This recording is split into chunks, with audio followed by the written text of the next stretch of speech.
Well, you've seen them in the sky, blimps, usually hovering high above, advertising something at sporting events. Goodyear uses the method to capture your attention. But what happens when blimp merges with drone? Air Force spy blimps have been used in Iraq and Afghanistan and are able to hover 20,000 feet for up to a week at a time. And they can come with all kinds of nifty devices like cameras, radars, even missiles. But with cutbacks in defense spending and the winding down of the wars, companies are looking to bring these super blimps to the U.S.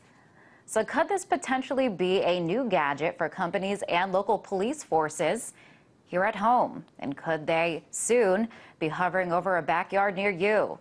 To discuss this, Marcy Wheeler, author and blogger at emptywheel.net, joins us now. Welcome, Marcy.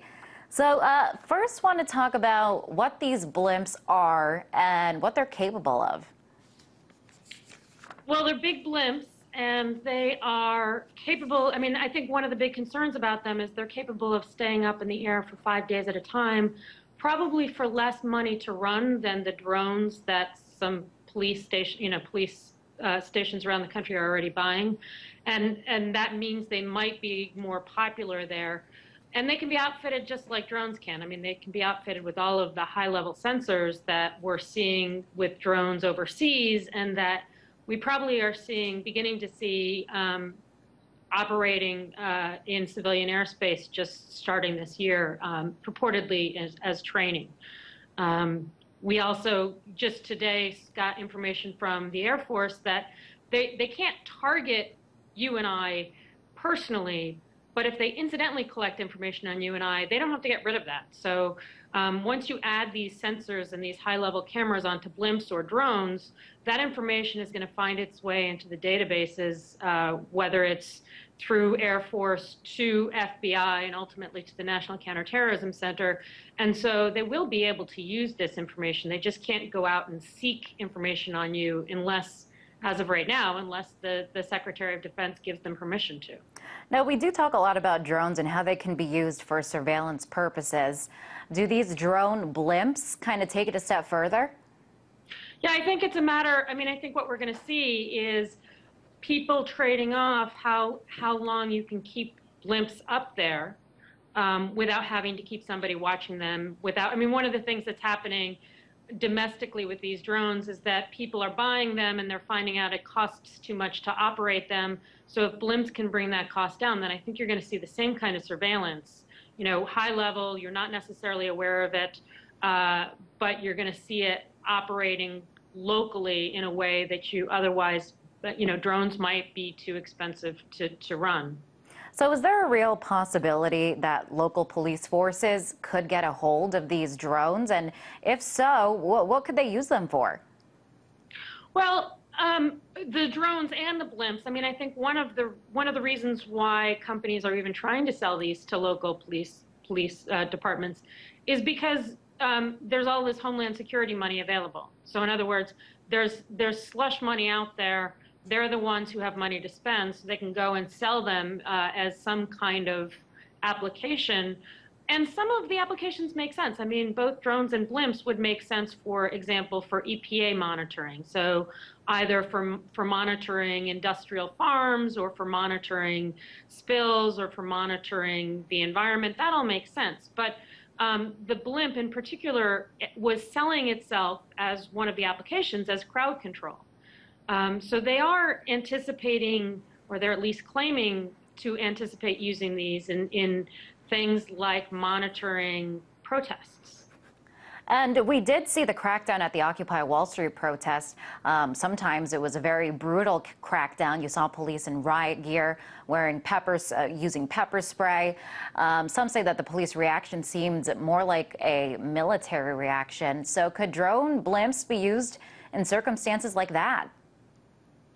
Yeah, I mean, I think at this point you're talking surveillance, and frankly, drones and blimps, as far as I know, are both better.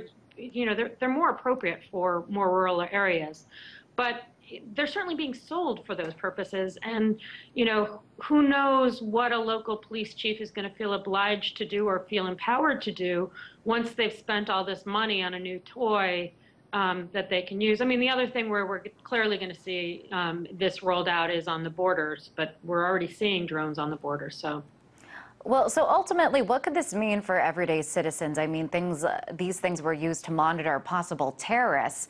Would these kinds of devices be used to track citizens? They were once used to track terrorists, now going to be used on citizens? Again, right now, the way the Air Force is dealing with this is they can't go out and say, "Here's Joe terrorist. I'm gonna hunt him down" without high-level approval. But they can incidentally pick stuff up. So they may be flying over, I-80, and they find your car and they find some interest in your car for some reason.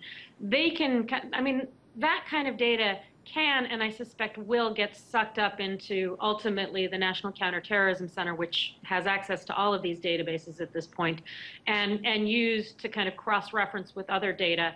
And then again, I don't think we know the full capability of some of the sensors they're putting on the military drones, and so I don't think we know. We know, for example, the drones being used in Iran have the ability to monitor for nuclear energy, but what else are they using? What other kind of fancy sensors are they using? And are we going to see these domestically?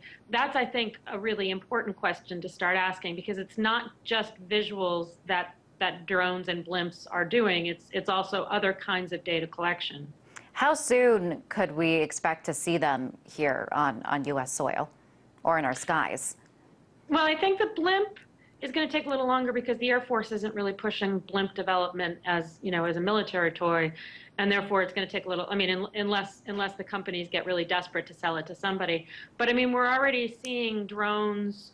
The FCC, the FAA has been mandated to roll out guidelines for drones in civilian airspace this year.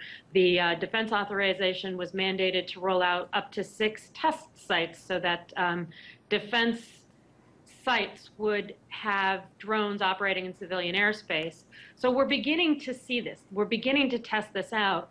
And there really hasn't been a discussion about what appropriate protections on this data collection should be. There hasn't been really enough discussion about the safety. I think domestic pilots have a real good reason to be concerned here. And we haven't really even, I mean, we just talked about this. We don't know what the sensors are collecting, so I don't think we have a really good sense of what civil libertarians domestically need to be concerned about, but the potential is certainly there.